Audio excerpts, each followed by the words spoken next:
Intelligent drone বানিয়েছি। এটা হচ্ছে এমন একটা ড্রোন, যে ড্রোনটার মাধ্যমে আমরা মানুষের চলাফেরা কন্ট্রোল করতে পারবো, দেখতে পারবো যে সে কোথায় যাচ্ছে না যাচ্ছে। তো এটা মূলত বর্ডার ক্রসে ইউজ করতে চাচ্ছি। যে বর্ডার ক্রসের সময় যদি বর্ডার ক্রসে তো অনেক আর্মিরা থাকে, তারা কোন দিক দিয়ে কোন মানুষটা বর্ডার ইলিগালভাবে পাস করতেছে সেটা দেখা যায় না। তো ড্রোন উপর থেকে থার্মোমেট্রিক্যাল সেন্সরের মাধ্যমে কোন মানুষটা কোন দিক দিয়ে যাচ্ছে, ইজিলি কোন দিক দিয়ে যাচ্ছে, কয়জন যাচ্ছে, এটা ইজিলি ডিফাইন করতে পারবে যে কোন দেশ থেকে কোন দেশ মানুষরা মানে কোনো ভিসা ছাড়া পাসপোর্ট ছাড়াই পাচার হচ্ছে। নিজেদের প্রযুক্তি দিয়ে আমরা ড্রোন বানাচ্ছি, যেগুলোর মাধ্যমে খুব কম খরচে ড্রোনটা বানানো যায়, এবং ড্রোন দিয়ে তো অনেক কাজ করা যায়। তো আমরা আমাদের এই ড্রোনটা বানাতে সর্বোচ্চ 30,000 টাকা খরচ হয়েছে।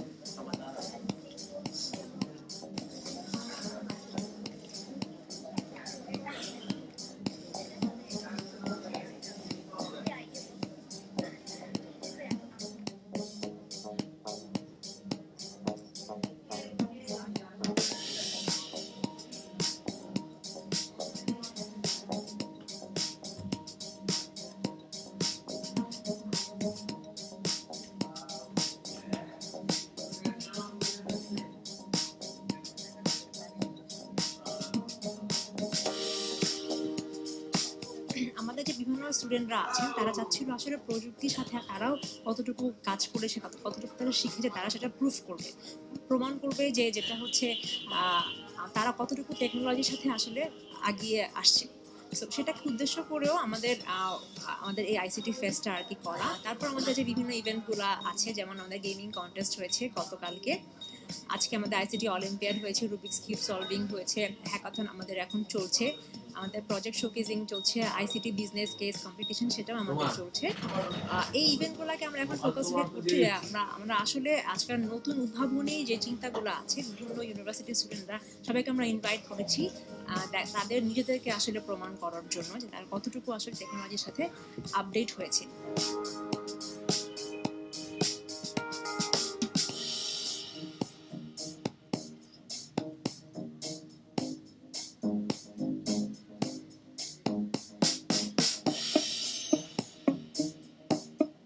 এটা হচ্ছে লেবার সেফটির জন্য আমাদের এর মধ্যে একটা প্রজেক্ট। এটা দিয়ে আমরা শ্রমিকরা যখন কনস্ট্রাকশন ফিল্ডে কাজ করে, তখন কোনো অবজেক্ট উপর থেকে পড়লে বা আশপাশ থেকে আসলে ক্রেন ফল্টের কারণে কোনো ক্রেন যদি ইরোড হয়ে কোনো লেবার গায়ে লাগে, তো তারা মারা যাবে। তো তারা সাধারণত এই হেলমেট ইউজ করে। তো এই হেলমেটের ভিতরে আমি কিছু কম্পোনেন্ট লাগিয়েছি, যে আল্ট্রাসনিক সেন্সর লাগিয়েছি, যেগুলোর মাধ্যমে কোনো অবজেক্ট আসলে অটোমেটিকলি ডিটেক্ট করে দিবে যখন অবজেক্ট আসছে। তো সেই যে লেবার থাকবে তার সেফটি দিতে পারবে।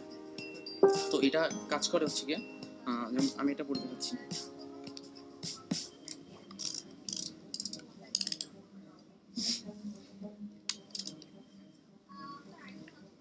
তো এটা 3টা বিদ্যুৎ স্টার্ট হয়।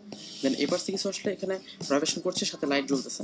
তো আমি লাইট রেখেছি, যদি হ্যামার কোনো ড্রিলের কাজ করে তখন তো সে ভাইব্রেশনটা বুঝতে পারবে না। তো এখানে লাইট রেখেছে এই কারণে, যদি সে হ্যামার কাজ করে সে লাইটটা বুঝতে পারবে যে অবশ্যই কোনো অবজেক্ট আসছে তার উপর দিয়ে, এই পাশ থেকে, দেন সামনে থেকে, দেন পিছন থেকে, দেন উপর থেকে। এটা হচ্ছে কিন্তু পুরোটাইপে আমরা আল্ট্রাসনিক সেন্সর ইউজ করেছি। তো আমরা সামনে এখানে ডিসটেন্স সেন্সর ইউজ করবো, যাতে সহজে ডিটেক্ট করতে পারে দূর থেকে কোনো অবজেক্ট।